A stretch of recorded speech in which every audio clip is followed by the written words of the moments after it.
ফিতরা দিতে হবে ঈদের দিন সকালে দেওয়ার উত্তম। তবে ইবনে ওমর রাদিয়াল্লাহু আনহু বলছেন যে আমরা ফিতরাটা দিতাম ঈদের 1 বা 2 দিন, 1 বা 2 দিন আগে, অর্থ 29 রমাদান বা 30 রমাদান। যদি রমাদান 29 হয় তাহলে 29 রমাদান, আর 30 যদি হয় তাহলে কেউ 29-এ দিতেন অথবা 30-এ দিতেন, মানে 27-28 থেকে দেওয়া উচিত। সর্বোচ্চ আমরা 29 রমাদান থেকে শুরু করতে পারি।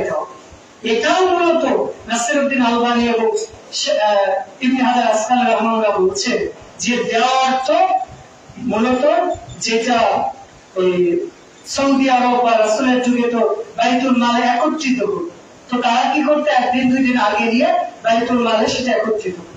তো আমাদের যদি বাইতুল মাল থাকে তো ভালো, যদি ব্যবস্থা না থাকে তাহলে আমরা ঈদগাহে যাওয়ার পূর্বে সেটা আলাদা করে রাখবো।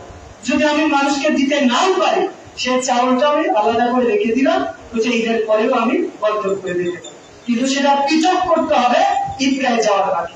কারণ রাসূলুল্লাহ সাল্লাল্লাহু আলাইহি ওয়াসাল্লাম বলছেন বুখারী হাদিস, আমার বিহান তুআত্তা ক্বাবলা খুরুজিন নাস ইলা সালাত, সালাতে যাওয়ার আগে ফিতরা দিতে হবে।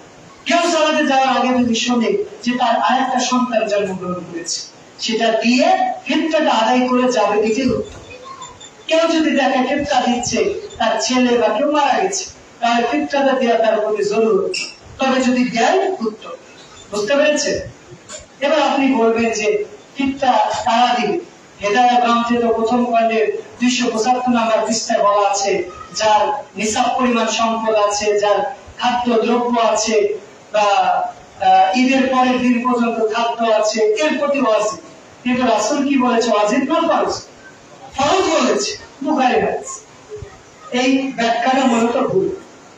এই ফিতরা যে ফিতরা নিবে সেও ফিতরা দিতে পারবে। আপনি বলবেন যে ফকির মিসকিন তো ফিতরা নেয়, ওরা বাদ দিবে কেন?